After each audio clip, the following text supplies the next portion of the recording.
cha kwanza utaingia kwenye create customer. Najua hii imeijua wengi wetu. Mfano kama mteja anaitwa Jafari Ndinga, utaandika Jafari Ali, hata majina mawili inawezekana. Sio lazima iwe matatu. Baada ya hapo utakuja kwa namba ya simu ya mawasiliano ya huyo mteja. Ya mawasiliano ndo namaanisha wakuu.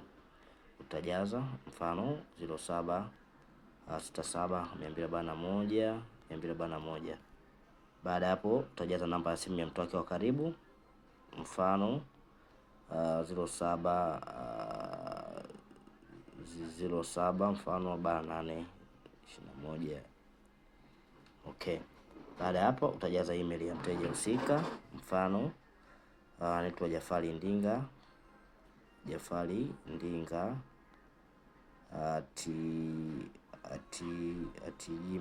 @gmail.com. Then utajaza vote number, yani namba ya kitambulisho cha huyo mteja. Kama ni cha mpiga kura utaselect hapo kitambulisho cha mpiga kura, utajaza.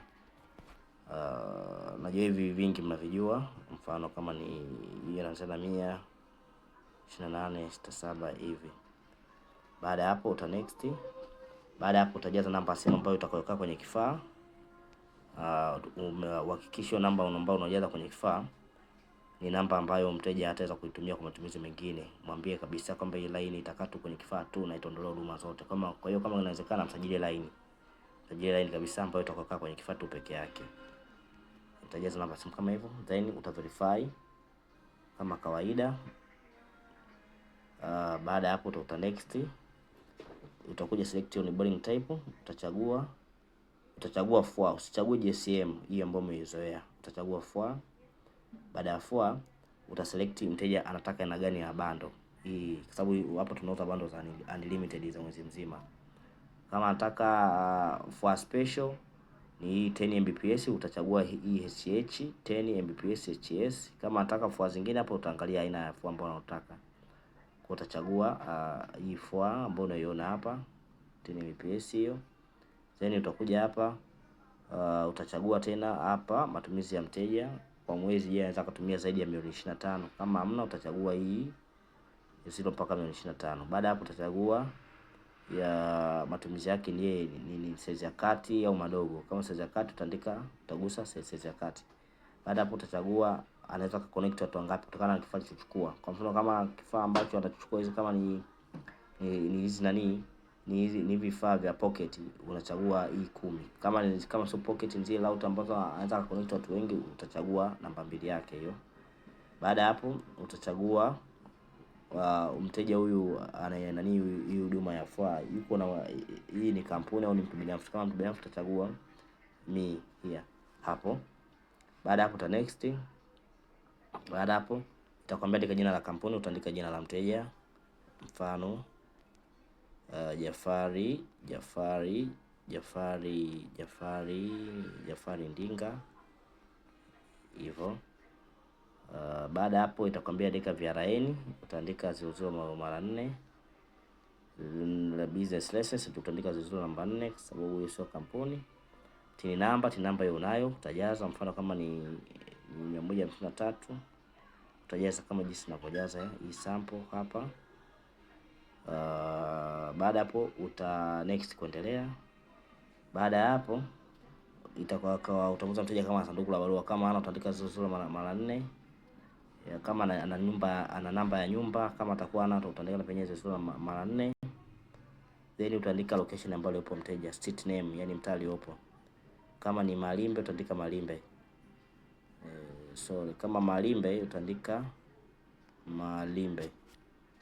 Baada hapo utaselect location ambayo alipo huyo mteja. Kama yani eneo ambao walipo mkono wa Vodacom, mikoa ya Vodacom. Mfano kama sisi Mwanza yuko Victoria, angekuwa Bukoba atakuwa Victoria, Karawe Bukoba atakuwa Victoria. Tanganyika ni kuanzia Shinyanga na kuendelea. Na mikoa mingine kama ni Dar utaandika Dar hiyo. Kama ni Coast Hivi vitu vingine bahati nzuri mnavijua ndugu zangu. Kwa hiyo nita select mimi Victoria. Baada ya hapo nitachagua mkoa, nitajaza Mwanza. Nita click kuendelea. Baada ya hapa utaambiwa document name, uta click hapa, na click itakuletea mteja na document gani mkononi. Kama ni kampuni lazima kuna zile barua za kumtambulisha huyu mteja ambao unaweza ukagusa hapa. Lakini kama na kitambulisho cha national ID utajaza. Itategemea nini unalo mkononi. Kama ana vitu vyote hivyo, kwa mfano ana TIN number na kitambulisho na hiyo contact, tutaandika reference number kama hivi, then uta click kuendelea. Baada hapo utakuletea choose file. Uta choose file hapa, yani file ambalo umeshaliandaa tayari kupitia hizo dokumenti za mteja husika. Kwa hiyo nita select hapa, itakuelekeza unataka upige picha hizo dokumenti zinazo mkononi au uchague kutoka kwenye kwenye simu yako, labda ulikuwa umeshazi save kwenye kwenye cam scanner. Baada ya kuzipiga picha zote tatu ulikuwa umesave kwenye cam scanner, kwa utachagua mwenyewe. Kwa hiyo mfano mimi nitachagua za kwenye simu. Bila kuchagua za kwenye simu nitamtafuta Jafari Ndinga. Huyu hapa nitakuwa nimemwona Jafari Ndinga. Kwa hiyo utamclick hapa, then nitamupload. Itasubiri kama dakika chache ili iweze kujaa. Kama hivi utaona imejaa. Baada ya hapo nita continue kuendelea. Italetea taarifa nilizojaza, je ni sahihi, nizipitie ni sahihi. Kama sio sahihi nirudi nyuma kuzirekebisha. Kwa hiyo kama itakuwa sahihi nitaweka alama ya tick hapa, then nita proceed. Nikiproceed nitatumia OTP, nitajaza. Nikishajaza nitatumia via account. Nikishatumia via account na screenshot, basi tutamtumia mteja kwa ajili ya kuweza